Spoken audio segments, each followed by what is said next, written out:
Are there any questions, Saraswati?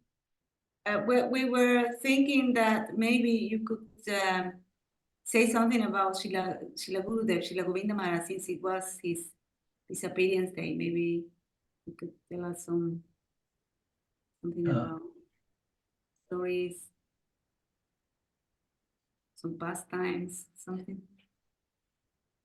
Okay.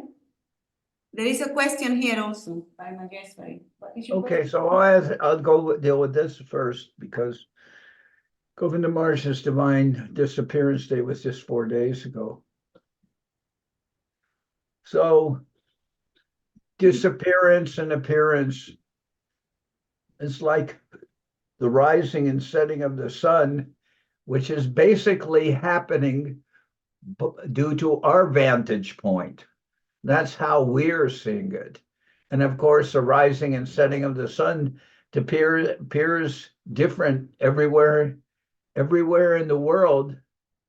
It appears at a different time, and maybe it's at this time here, and then now the sun's rising in Hawaii, which is further west, and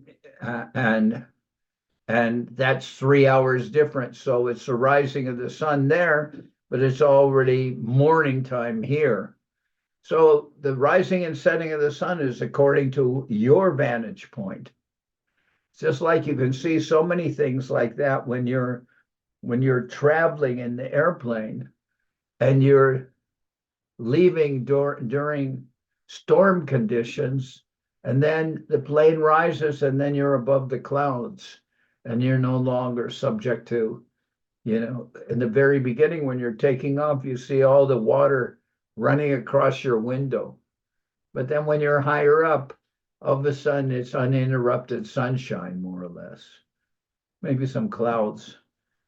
So everything changes according to our viewpoint. And so we're seeing the appearance and disappearance of Gurudev.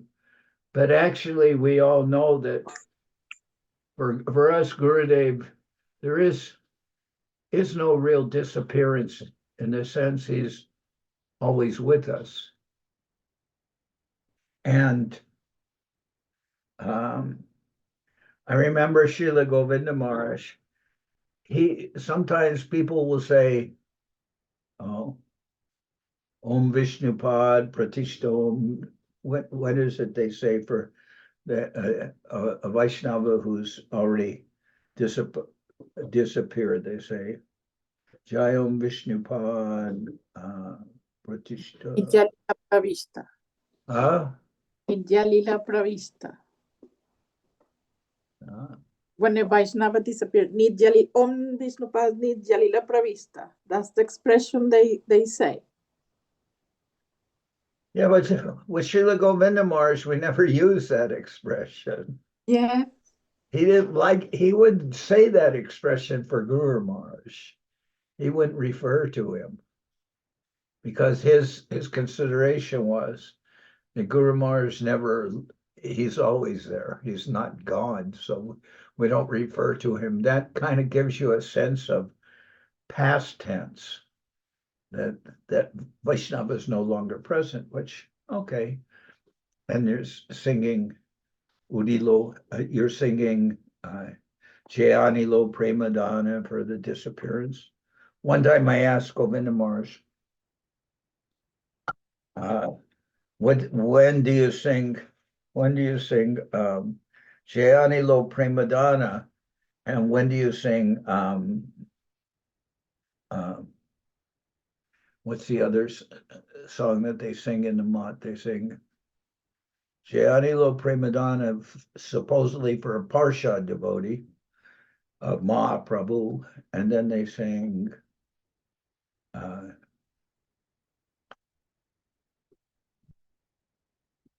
somebody must know. What's the other song that sung let me see. Not Sudhavakata. Huh? It's not Sudhavakata. No. For the disappearance. Actually, Evaro Karuna Koro. Evaro Koruna. Ebara Karuna Koro Vaishnava Gosai.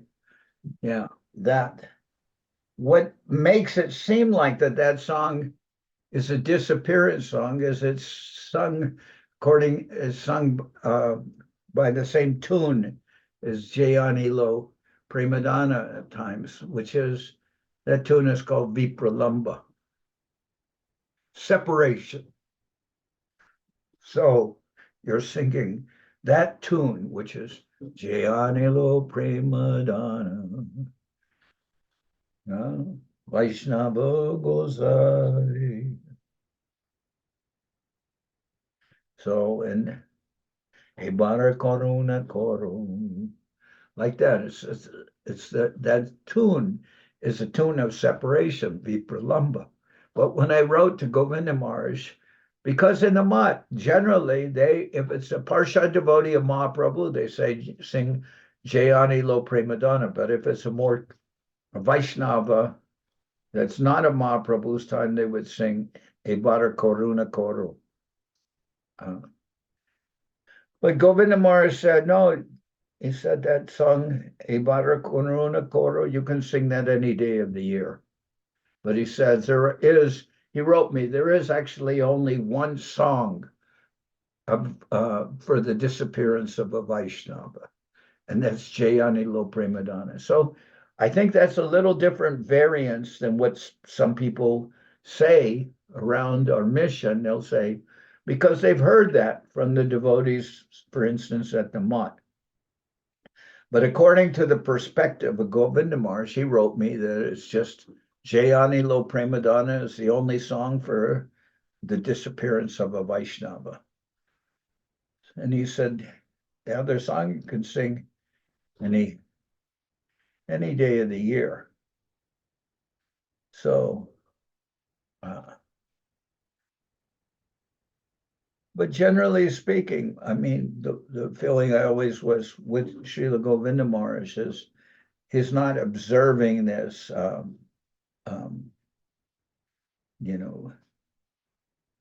designation for what is it, Pratishthit Om. See, I don't even say, I forgot what it is because I would never be saying it. It's just some nomenclature that Govinda Maharaj didn't use. So then it slipped out of my vocabulary. So many things slipped out of my vocabulary, even people's names, but I'm not getting so good at that. Anyway, with Srila Govinda Maharaj, I felt in many ways when I was with Srila Prabhupada that I was basically 25 years old when I joined the mission. That's actually, at that time, that was very old. Most people joined the mission when they were 18, 19, 20. Now maybe it's more later, but when I joined, I was 25 and I was one of the older devotees even among the devotees that had been initiated for 2 or 3 years, I was older than them. So, but when I joined, I was 25 and Prabhupada was, I don't know,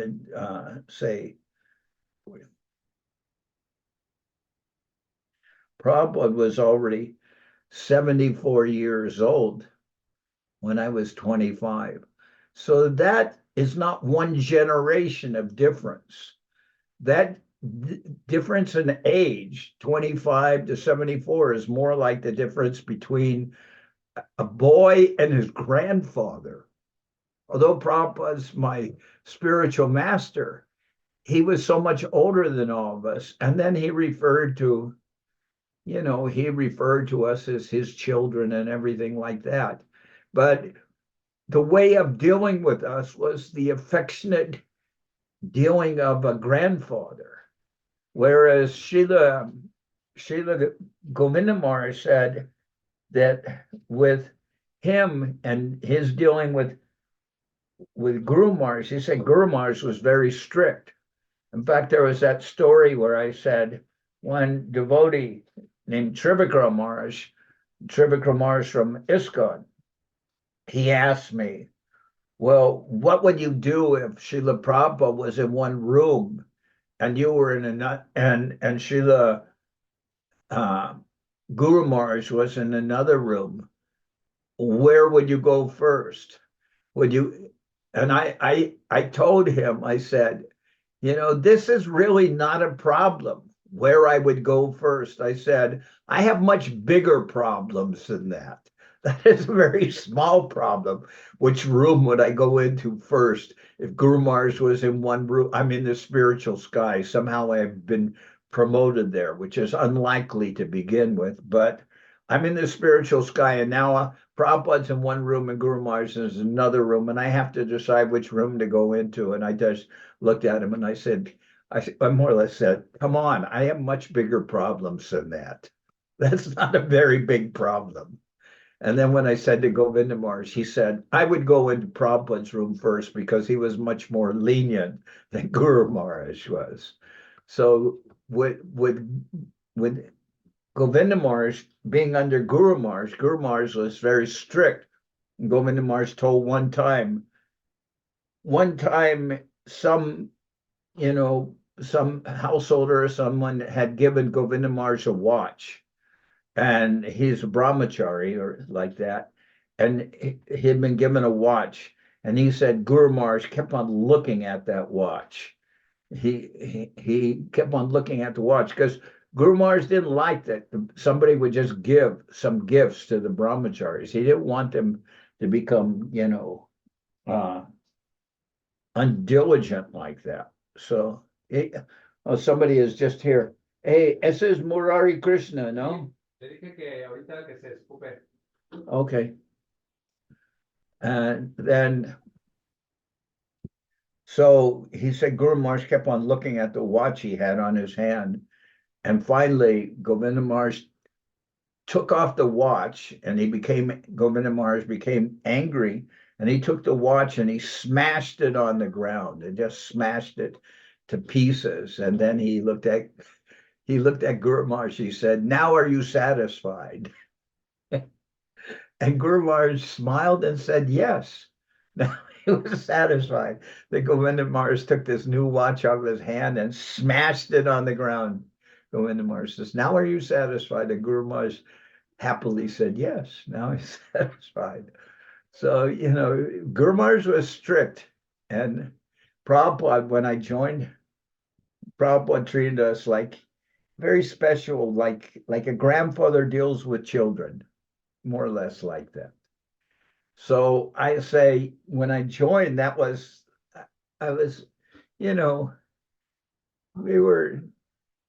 we got to join the Vaishnava family and go be with Prabhupada in India and everything like that. But when I came with Govinda Maharaj, then a little bit, by that time I was older. When I joined with Govinda Maharaj, let's see.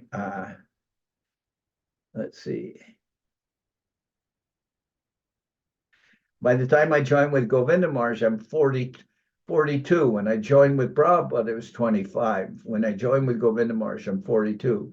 So the different now, and the difference in my age to Govinda Maharaj is like, let's see, like maybe 16 years. Not with Prabhupada, it was like 50 years. Well, with Govinda Maharaj, it was like 16 years.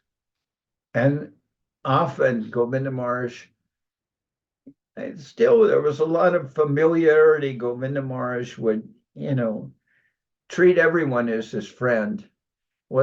He wasn't as strict like he said Guru Maharaj was strict. Govinda Maharaj said you would not been, more or less told us, you would not have been able to survive if you were there with Guru Maharaj. And I remember this kind of an interesting story where where I talked to Sanatan. Sanatan used to be Mr. Sanyal. I think he was like an advisor to many companies.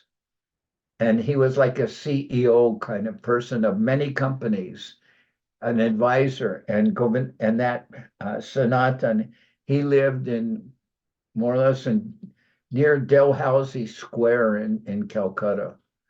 And he had a mansion there. And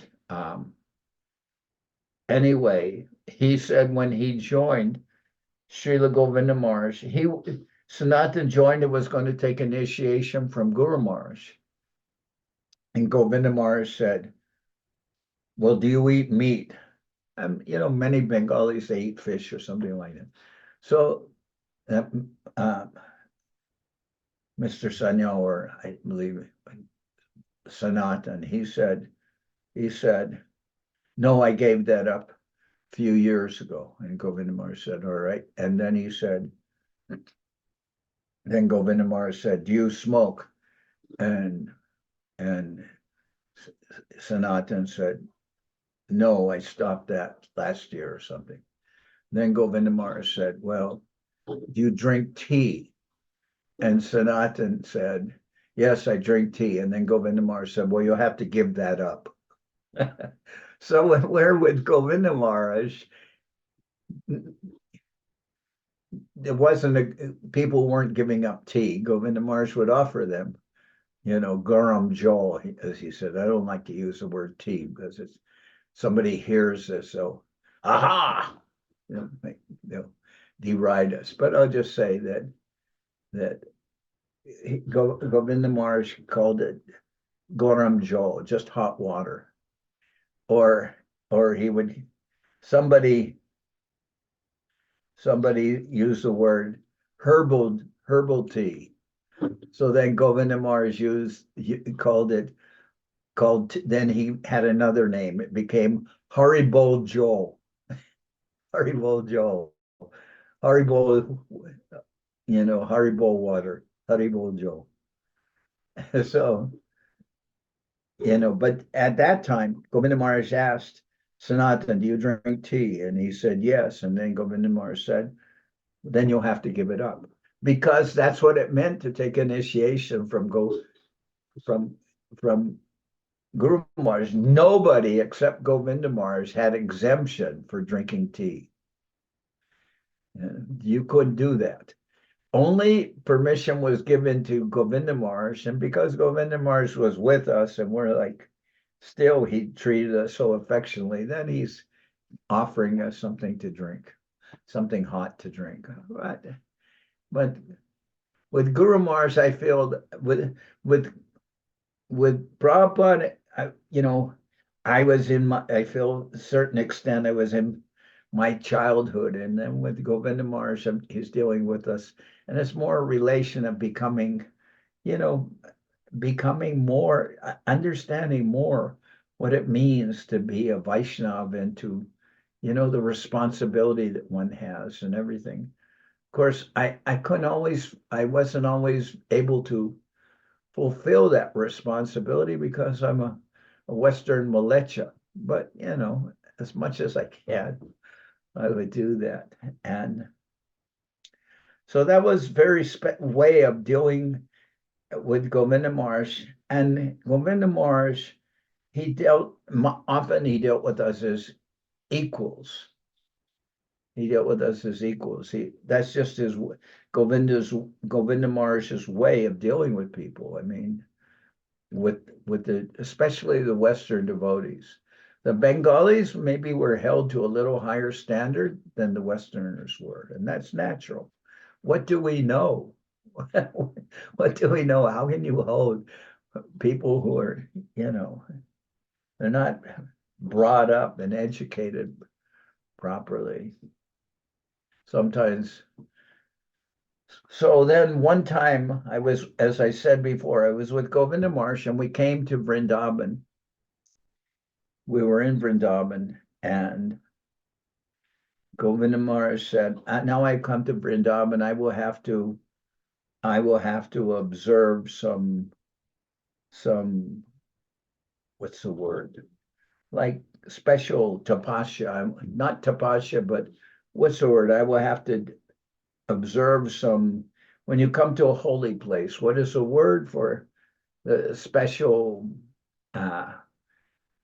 Austerity. yeah, austerities that you execute when you come to a holy place. Maybe you fast for a day or something, or you observe some austerities. And Govinda Maharaj said, now I've come to Vrindavan, I will have to observe some austerities. And I said, you don't have to have any austerities. You're the person who purifies the holy places. So many people go to the holy places to become relieved of their karma. And they actually, then the holy places, somebody has to take all that karma that's been left there and just purify the holy places. And so Govinda, the saints, it is said that the saints actually purify the holy places. That's Bhagavatam. And I said to Govinda Maharaj, you are the person that purifies the holy places. And there's a nice verse in Hari Bhakti Subodaya, or like that to that effect. But anyway, Govinda Maharaj, he said to me, you're just saying that you see it that way because you are a disciple. And then I was very happy because all the time Govinda Maharaj is treating me in a familiar way. And now he's saying I'm a disciple. And then I was very happy to be called a disciple of Srila Govinda Maharaj. So I felt it was my good fortune, my very good fortune. I mean, I came to Guru Maharaj's, Srila Sridhar Maharaj's lotus feet, but really from the very beginning, the person who always gave me shelter, who gave me the shelter of Guru Maharaj, and gave me his shelter for so many years, like 20-some, 30 years, was Govinda Maharaj. I mean, I was with Srila Prabhupada from beginning of 71 to 77, about 7 years with Prabhupada, but with Govinda Maharaj, and most of those years I lived with Srila Prabhupada in India. But with Srila Govinda Maharaj, it was so long and all over the whole world, in America, in South America, in Europe, in Russia, and everywhere. Was all over the world with Srila Govinda Maharaj.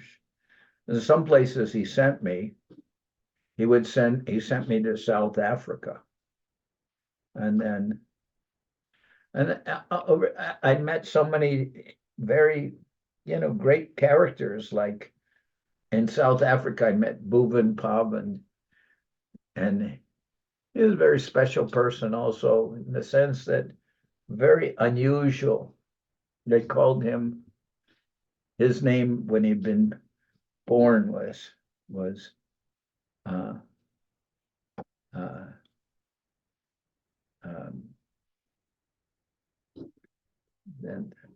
Bhima. Bhima, the strong Pandava, Bhima. So Bhuvan Pavan, he had been Bhima when he was born, and now he's Bhuvan Pavan, and he's like a Bhima. Very straight to the, very direct punching. But all these people that I met, all the persons meet were like something to do with extensions of Srila Govinda Maharaj. So many years with Srila Govinda Maharaj, and I felt that was the core of my life, the very core of my life. And when I first came to the mission with Prabhupada, I actually joined in India, and I lived in India for a number of years, and I never wanted to leave India. But I had a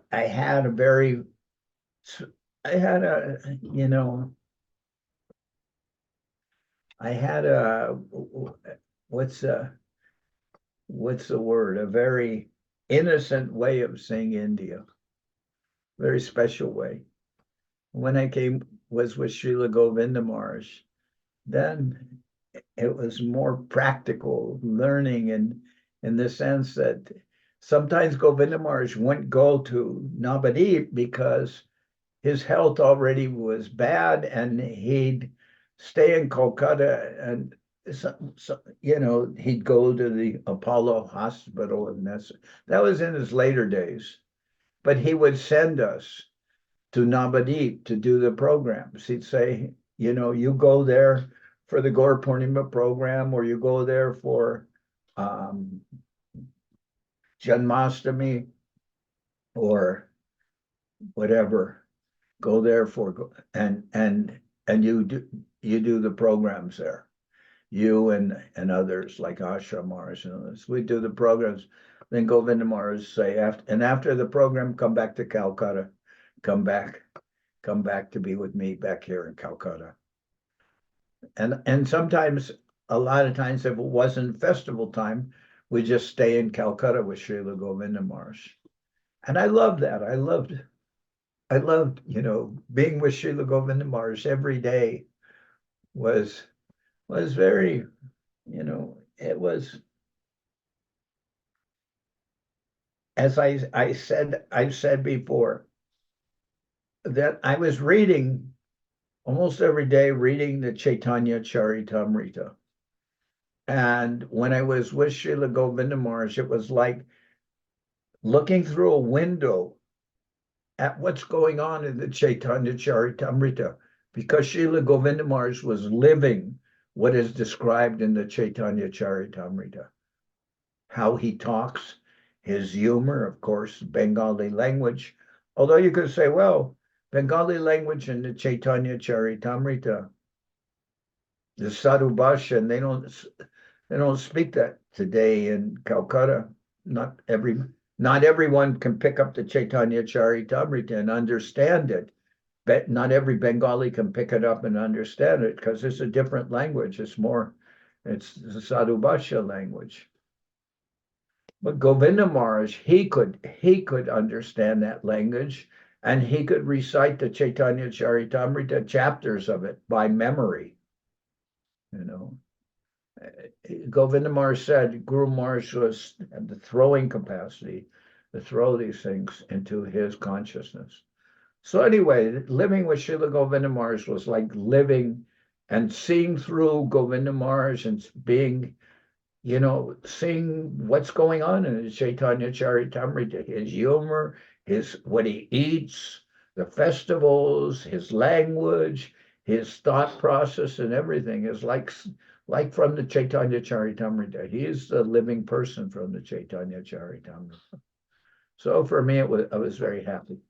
So anyway, something I'm given a description. I don't know. The person said, "Oh, Saraswati said, well, Govinda Maharaj's disappearance day a few days ago. So can you speak about Govinda Maharaj?" So all right, then you said there was another question, right? Yes, Maharaj. Yeah. Maheshwari has a question. Here, she's coming here. Dandavat Maharaj. Let me just check what I wrote here. Maharaj, it's a quote of Bhaktivinoda Thakur. I hope that I will read it properly. I don't have a good accent at reading English. Bhaktivinoda Thakur said, "One who is apt to analyze everything in an academic way can scarcely acquire the truth in matters of spirit, as by the law of God, reason in its present state can never reach the sphere of spirit." Can never what? Reach the sphere of spirit. Sphere, yeah? The domain of the spirit. I understand that you said that if you approach in an academic way, you cannot necessarily understand spiritual consciousness or Christian consciousness. And then he asked, what was the second? What was the quote, or the second part of the quote? here it is. in order to have the opportunity to go as far as we have stated, I mean, to go as far as to the sphere of spirit, one must make a further inquiry from the heart, and the all-beautiful Lord will then help him to realize the spirit and rise higher and higher in its realm. In this So- realm, yeah. Could you help us understand a bit more the part of this text that says one must make a further inquiry from the heart? How can we explain this to a non-devotee, for example? Okay. Well, the first part, we can understand that you know, there are certain vehicles which will enable you to approach, to do certain things. Like if you want to broadcast to many people in an area, you can use a microphone. So that will help you in that sphere, microphone, to broadcast to many people. But and if you want to see something very small, maybe you can use a microscope. But people tend to use the idea of scientific inquiry in matters of the mind. They want to subject Vaishnavism to, or Krishna consciousness, by being, and what Bhaktivinoda Thakur is saying is that these are not proper instruments for observing Vaishnavism, for understanding Vaishnavism. You can't just understand something academically. It's not to be understood in that kind of matter. I remember Tridandi Maharaj. He once, long ago, he had a book called Seeking the Essence. And on the outside of that book was a drawing that was an example used by our acharyas. It shows a jar of honey, but the jar is closed. And I think maybe there's some bees out there, but you can understand that how can, if you're trying to understand things intellectually, it's like licking the outside of a jar of honey. You don't really know what the taste of the honey is. You're just approaching things from the outside. You're not really getting. And so then you asked about what is the part where he says that in order to understand Vaishnavism, it will be, he says, a matter of the heart, or what was the wording used? One must make the inquiry from the heart. So how can we Yeah. explain it to So someone? at another place, there's an essay where it says, the mind is not situated in the brain. The brain is just a workshop. The brain is like a mechanical or workshop, but the brain may have something to do with the, like whether the television is turned on or turned off. I mean, if somebody's brain is damaged, maybe they cannot perceive that the television is on. They won't be able to see, but that brain is not the source of their consciousness, and brain is not the center of the mind. You cannot even say where the mind is. So then we would say that the mind, if we read like, the scriptures, they'll more or less equate. The heart and the mind are often equated or are almost interchangeable. The heart and the mind, like that. The mind, actually, you could associate it more with the heart than you could with the brain. So then how will you understand devotional life if it's just on a thought process without the involvement of the heart?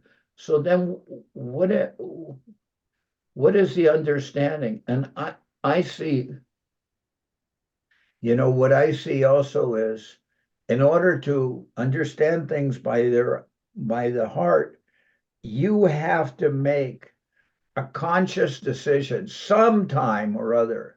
You have to make a conscious decision to actually surrender to the Lord, surrender to Gurudev, surrender to the Lord. You have to make that conscious decision. Without making that conscious decision, it's very hard to evolve. So, but again, that's not just a one-time process. Surrender isn't just one-time process. Surrender involves continually surrendering, and maybe sometimes we don't do so good at that, but you can understand what I'm saying. If you're going to if you want to approach, you have to approach through the proper. You have to approach going down the proper road, the proper way of getting there. So that will involve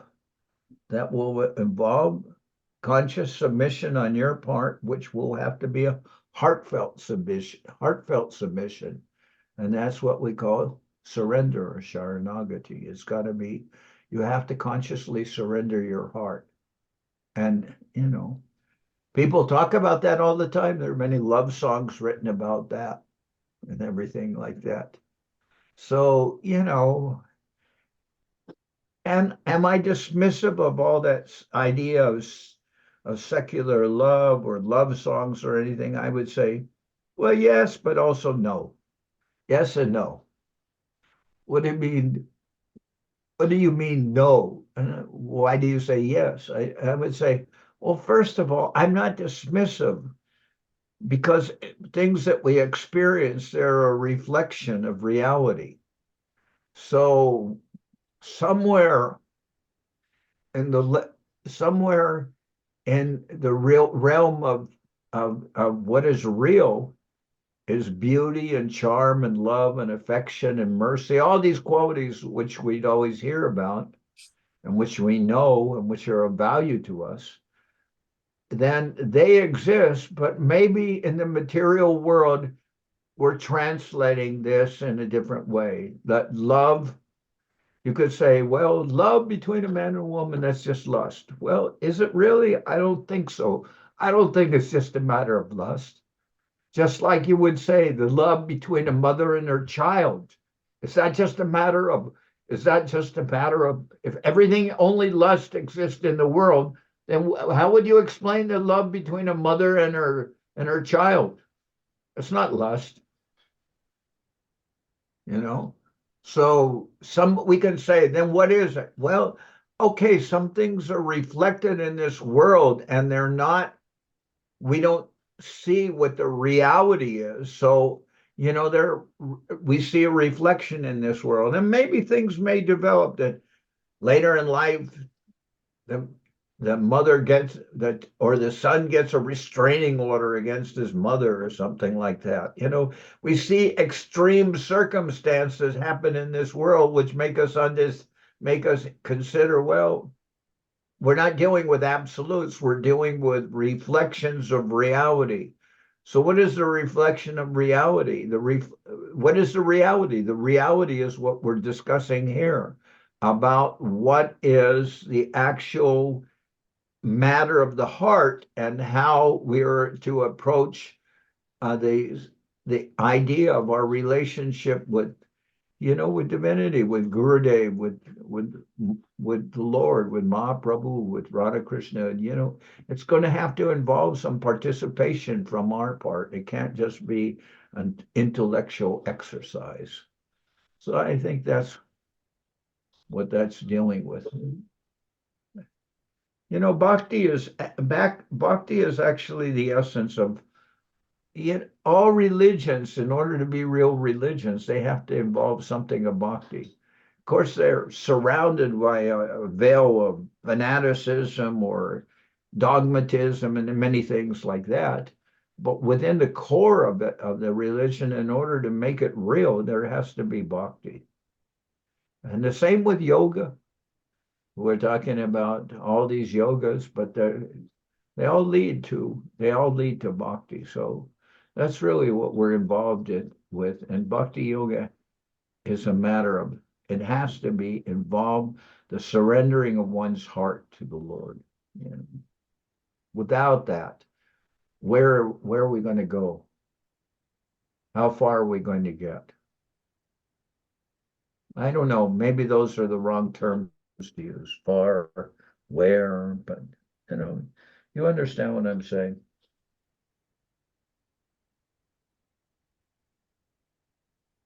Thank you so much, Maharaj. So where are we now? We had some time here where Ashramars was present, and that was very nice. Yeah, very nice. Dandava Maharaj, I have a follow-up question of that. You have a question of what? A follow-up. Follow-up question? Yeah. You were saying about that quote that the devotee just quoted about Bhaktivinoda Thakur, mentioning about how to not trying to understand the Lord, with the reason, but with bhakti, like you very well explained. And my question is, up to what point, if you do everything that you're saying, you have to understand when trying to do that, you might be cheating yourself in regard of following things with the heart, and it's not really your heart but your mind what is really guiding. Yeah, but luckily we Mhm. don't live in isolation. We're not living within a cocoon or something. We're living in the association of devotees, and we get some guidance from them also. It's not like, if I think only my vision is correct, then nobody else has proper vision, then maybe true sometimes, but it's not going to be true all the time. If I'm depending on my own reason, even my own mind, then I'm going to make, if I think I'm always right and everybody else is wrong, chances are that I'm doing something not so properly. So I don't know. It's not like because we're dealing with the heart, we can't use any proper judgment. I mean, Srila Guru Maharaj gives the example of Trinadapi Sunichena Tadoriva Sahishnuna Manadena Kirtaniya Sadahari. He says humility, tolerance, and offering respect to others. So that's not to be employed in simply a sentimental way, like if the dog comes into the temple, that I will bow down. Yes, Mr. Dog, welcome. Please come in. Welcome to our temple. I'm not going to give the dog entrance into the temple. Why? You're not humble? You can't see that dog is a spirit soul? Yeah, I can see that dog is a spirit soul, but he's in a dog's body, and I'm not going to allow him to desecrate the temple. I may be affectionate to that dog, and I may pet the dog, I may even give him some food, etc. But I'm not going to be so, on this level of just sentimentality that supposedly is all coming from the heart, that I can't distinguish between the Vaishnava and the dog or something like this. I mean, and even with Vaishnavas, there's some persons I will offer them respect from afar. I'm not undiscerning in what I do. So you can say, aha, then you're using some judgment, some reason. Yes, I'm also using some judgment and reason. Sometimes I may be wrong in my judgments, or sometimes I may be wrong in in what I draw from my mind. I mean, one thing I remember Guru Maharaj saying that we're approaching the Department of Mercy, not the Department of Justice. But then Guru Maharaj said, but if you will expect mercy for yourself, but you're not going to, you're going to be very strict with everybody else, then you're being a hypocrite, because you want mercy for yourself and affection, love, charm, but you're not willing to give anything of that to anyone else, and you're a hypocrite.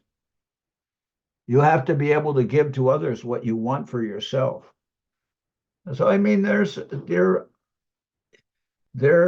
and Guru Maharaj says this is a trade secret of Vaishnavism. So he's giving us that secret, which he's got from his own realization, and that's being expressed to us. So anyway, it's getting near your dinner time, I think. It is now, what is it? It is 7:46 there in England, Ireland also. 8:46 for Krishna Mohini.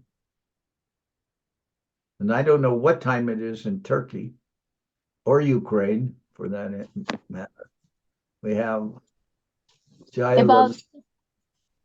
About 10 p.m. in Turkey. 10 p.m. And in Ukraine, what time? It's the same. Quarter to 10, Maharaj. And okay. And Tungaras is in Norway. So anyway, I'm happy to see all of you, my friends. A nice day. The first day of the month of Madhusudan and Pratipad. Is it? Yeah. So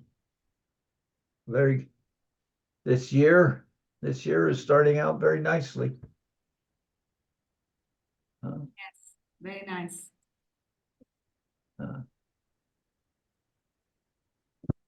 Ananta Govinda.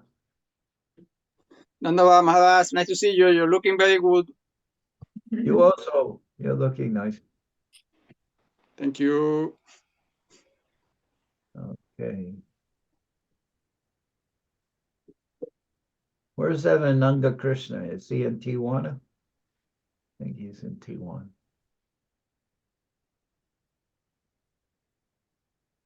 He's hidden from view. Okay. So anyway, I'm going to stop here. I'm someone waiting to talk with me. So I'll Okay, go. Maharaj, nice to hear from you. Beautiful. My dandavas to everyone. Let's see you next week. Dandava Maharaj. Maharaj. Dandava devotees. But please, all of you try to come to Govinda Mela, and if you and also for the deity installation in Tikul. You can come for these festivals. That will be very nice. So Govinda Mela, what are the dates? 16th of July. Yeah. In July, and then August 4th, there will be the deity installation in Tikul.